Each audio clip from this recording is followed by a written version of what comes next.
जय हिंद स्टूडेंट। हम लोग पढ़ रहे थे क्लास 10th केमिस्ट्री चैप्टर 3 धातु अधातु।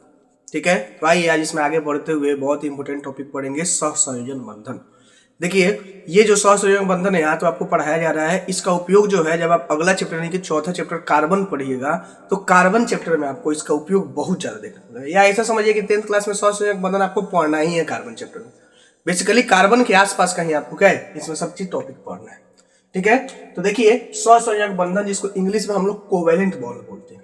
ठीक है, जब दो परमाणु आपस में इलेक्ट्रॉनों का साझा करके अपना अष्टक पूरा करते हैं तब उनके बीच बना रासायनिक बंधन को हम लोग सहसंयोजक बंधन बोलते हैं। देखिए, अब इलेक्ट्रॉनों का साझा कैसे होता है, यहाँ देखिए हम समझाने का प्रयास करते हैं आपको। देखिए, यह हाइड्रोजन है, ठीक है, और यहाँ एक हाइड्रोजन है। अब इसके भी बाहरी कक्षा में एक इलेक्ट्रॉन, इसके भी बाहरी कक्षा में एक इलेक्ट्रॉन। अब हाइड्रोजन को H2 बनाना है, यानी ये तो अष्टक पूरा नहीं कर सकता, इसको अपना द्विक पूरा करना होगा। ठीक है, तो द्विक पूरा करने के लिए ये दोनों आपस में क्या करते हैं, साझा कर लेते हैं। ठीक है, और साझा करके क्या बना देंगे, H2 बना देंगे। तो ऐसे बंधन को हम लोग क्या बोलेंगे, सहसंयोजक बंधन बोलेंगे। अब देखिए साझा का केस कैसे होता है। जैसे मान लीजिए कि 4 बुक है, ठीक है, SST में आप जाइएगा तो 4 बुक है, हिस्ट्री है, सिविक्स है, ज्योग्राफी है, इकोनॉमी है। 2 दोस्त हैं, दो लोग क्या किए कि हिस्ट्री और ज्योग्राफी कर लिए एक आदमी, और एक आदमी सिविक्स और इकोनॉमिक्स कर लिए। तो साझा का मतलब ये होता है कि जब कभी ये वाले सेकेंड पर्सन को या फर्स्ट पर्सन फर्स्ट पर्सन को जब कभी सिविक्स और इकोनॉमिक्स जरूरी पड़ेगा तो ये इससे ले लेगा, और सेकेंड पर्सन को जब कभी हिस्ट्री और ज्योग्राफी का जरूरी पड़ेगा ये इससे ले लेगा। ठीक है, दोनों का काम चल जाएगा, पैसा आप दोनों का नहीं लगा, अलग अलग पैसा लगा, तो इसी को हम लोग बोलते हैं साझा। ठीक है, इस तरह से साझा को आप समझ सकते हैं। देखिए, जैसे हमारे पास कार्बन है, ठीक है, अब कार्बन है, हाइड्रोजन के साथ चार गो हाइड्रोजन के साथ ये क्या करेगा, आपस में साझा कर लेगा, बना देगा CH4। तो ऐसे बंधन को हम लोग क्या बोलेंगे, सहसंयोजक बंधन बोलेंगे। ठीक है, कोवेलेंट बॉन्ड इसी को इंग्लिश में बोलते हैं। अब सहसंयोजक बंधन 3 प्रकार का होता है, यानी कि साझा करने के हिसाब से देखिएगा तो ये 3 तरह से साझा करते हैं। ठीक है, या तो एक एक इलेक्ट्रॉन का साझा करे, या 2 इलेक्ट्रॉन का साझा करे, या 3 इलेक्ट्रॉन का साझा करे। ठीक है, तीनों कैसा है उसका, तो देखिए, अगर एकल संयोजक बंधन किसको बोलेंगे, जब 2 परमाणुओं के बीच सिर्फ एक एक इलेक्ट्रॉन का साझा होता है तो उनके बीच बने बंधन को एकल संयोजक बंधन बोलते हैं। ठीक है, यानी इसको सिंगल कोवेलेंट बॉन्ड बोलते हैं। अब देखिए कैसे, जैसे हाइड्रोजन है तो हाइड्रोजन हाइड्रोजन के बीच क्या हुआ, एक एक इलेक्ट्रॉन का साझा हो गया, ये एकल बंधन हो गया। ठीक है, यहाँ CH4 है, तो CH4 में जो ये कार्बन है, कार्बन का एक हाइड्रोजन यहाँ एक इधर और एक इधर, इसके साथ क्या ये साझा किया हुआ है, तो इसको हम लोग क्या बोलेंगे, एकल संयोजक बोलेंगे, यानी कि एक एक इलेक्ट्रॉन का साझा। ठीक है, अब देखिए द्विक सहसंयोजक बंधन किसको बोलेंगे। ठीक है, जब 2 परमाणुओं के बीच 2 इलेक्ट्रॉन का साझा होता है तो उनके बीच बने बंधन को द्विक सहसंयोजक बंधन कहलाते हैं। ठीक है, देखिए इसको डबल कोवेलेंट बॉन्ड हम लोग इंग्लिश में बोलते हैं। जैसे देखिए हमारे पास एग्जांपल में ऑक्सीजन है, O2 जो बनता है।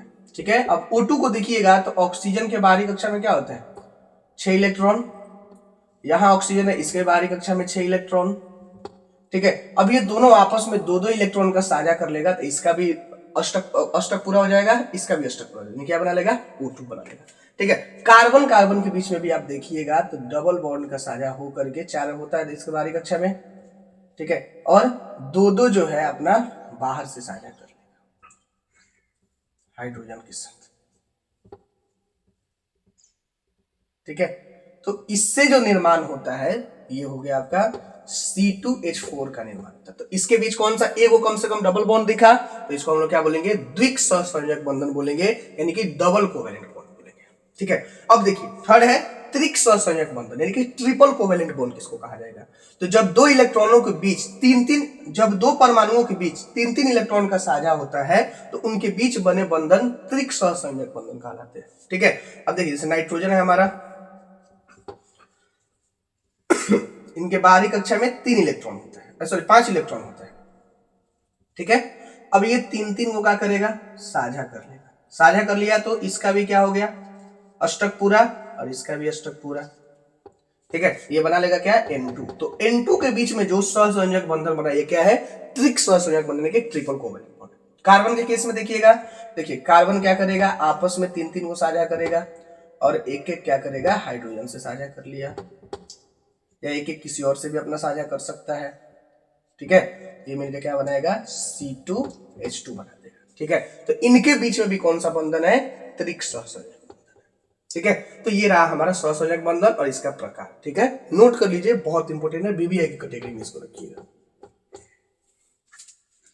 चलिए, आई होप आपको मेरा वीडियो पसंद आया हो। वीडियो पसंद आया तो वीडियो को लाइक करें, चैनल को सब्सक्राइब करें। आप हमारे साथ फेसबुक इंस्टाग्राम के माध्यम से जुड़ के आप अपनी समस्याएं भेज दीजिए। मैं जितना जल्दी हो सके आपकी समस्याओं का समाधान कर सकूंगा। एग्जाम की तैयारी करते रहिए, अब एग्जाम में बहुत कम समय बचा हुआ है। ठीक है, जब दिन नजदीक आएगा, थोड़े और नजदीक दिन आएंगे, तो मैं आपको उस पर बताऊंगा एग्जाम में कैसे लिखिएगा तो आपको नंबर बहुत अच्छे से मिलेगा। ठीक है, तब तक के लिए जय हिंद।